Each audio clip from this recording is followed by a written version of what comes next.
Hi again, everyone, and welcome into Cincinnati Bengals Talk. I'm James Rapien of allbengals.com.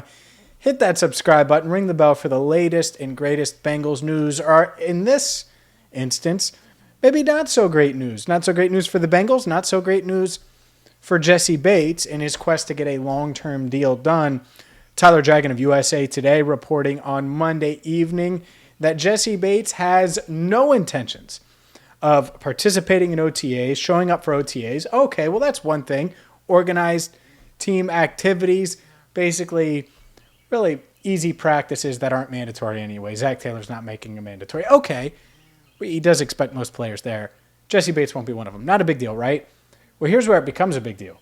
Bates also doesn't intend on attending training camp, being one of those hold-in players like TJ Watt where he shows up but doesn't practice.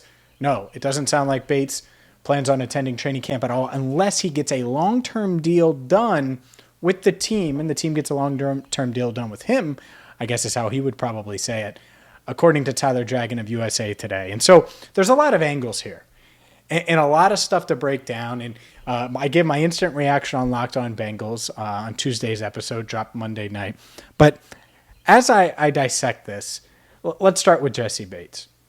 Right? He's 25 years old, certainly exceeded expectations as a second-round pick, was the Bengals' best defensive player in 2020, and in 2021 took a step back. Didn't play as well, wasn't as much of a game changer. The defense was much better, but he wasn't the player that he was in 2020 that he was in 2021. He took a step back, career lows in tackles, 88. Passes defensed, had 4 passes defensed, only 1 interception, all career lows. But he rebounded, played at a really high level in the postseason, 20 tackles, 6 passes defensed, 2 interceptions. So the tackles obviously aren't higher. But the fact that he had more passes defensed in the postseason than the regular season in 4 postseason games, it shows that he still got it. That magic of 2020, he can still play at a high level. And he admitted that he was in his head a bit about the contract stalling and everything like that. But I wonder if if Bates and his agent have even lowered the asking price at all. Because the Bengals and Bates were reportedly, and based on what I've been told, last offseason, they were far apart. And contract talks broke off, and so he went into the contract year, and he played okay, not great, certainly not at the level he did in 2020. And then we saw that 2020 version of Jessie Bates in the postseason. So are they thinking that he's going to get the same amount? Is he going to get less? That's the tough part. They placed the franchise tag, which on him on March 8th. It's a 1-year deal, essentially worth $12.91 million. Makes him a top 5 highest paid safety in the market. But it's only a 1-year deal. There's no long-term security. So players hate the franchise tag. Teams like it because it helps them keep their guys for 1 more year. So is Bates really going to hold out and not show up for camp? I don't know if I'm willing to go there yet. I'm also not going to go overboard and criticize him for this report coming out. You imagine it's coming from Bates' camp, and maybe it's David Mulligetta, his agent. Maybe it's someone in that camp that isn't his agent, but it's out there. And so now that it's out there, how do the Bengals react? Well, historically, they like these things to go nice and smooth, where you show up for camp. Yeah, you might not practice. Joe Mixon didn't practice much before he signed his long-term deal, and he was dealing with headaches and different things and little ailments and stuff like that, but he was in camp. Is Bates really not going to show up for camp? I didn't expect him to show up for OTAs, and we're going to be at OTAs this week and have information for you on these voluntary workouts throughout the next couple of weeks as the Bengals hold them at Paul Brown Stadium. But no one expected to see Jessie Bates, which is fine. It's not a big deal in all seriousness. But if he's not at camp, then it becomes a real issue. And there's good to it, right? Like Dax Hill getting reps and OTAs and getting him ready to go for the NFL. The bad is, well, one of your best players on defense isn't there, and it becomes a distraction. And are you going to be able to keep him? Or are you not going to be able to keep him after this season? I personally would be shocked if Bates doesn't play week 1, if he's not on the field active week 1. Is a 25-year-old really going to give up $12.91 million to hold out if he doesn't get a long-term deal done? Most guys don't end up holding out. Some have in the past. Most don't.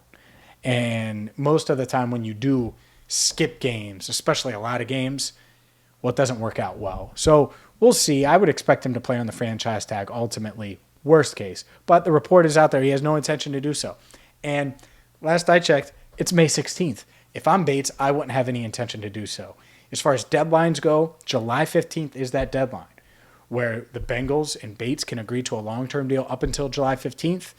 And then with about 2 weeks from camp, I would imagine players would report to camp around July 25th, 26th, in that range, give or take a day or two. I could be off, but it's at the end of July. I don't have the schedule yet, but it'll be in there. And if they don't get a long-term deal done, it'll be interesting to see if Bates actually does hold out, doesn't show up, doesn't participate. And part of this is how far apart are they? Does Bates want $16 million and they're at $15 million? Because if so, you're probably confident that you could get a deal done. Are they at $12 million and he's at $20 million? I don't know. I would imagine their offer is higher than the franchise tag on, per year average of $12.91 million.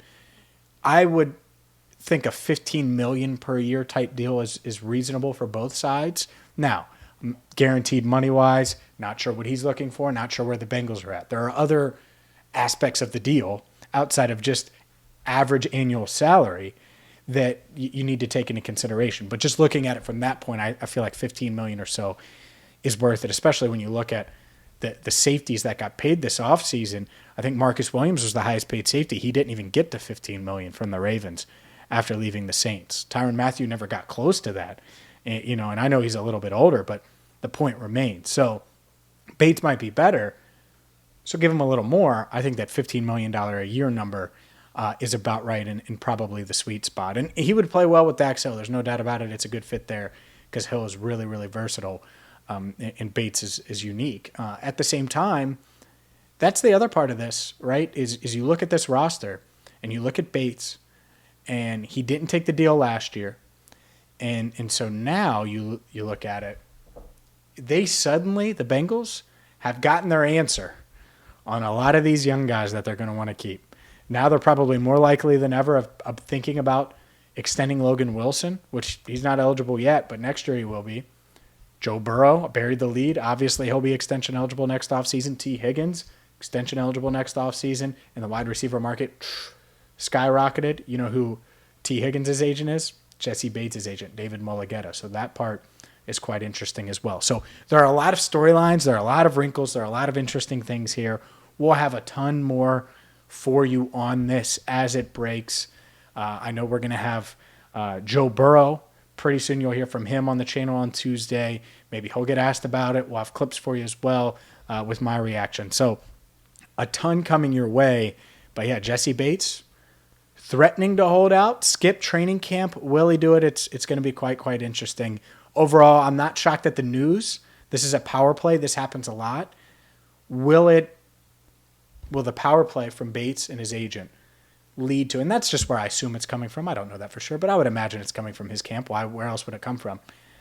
Will that lead to a deal, or will that cause the Bengals to say, and just take a step back like, we're going to watch you blink first, Jessie? That part's going to be quite interesting. I would imagine Bates would blink first. Most players will in this situation because, again, he can make almost $13 million this year. And he could still get all of that money by showing up right before week one.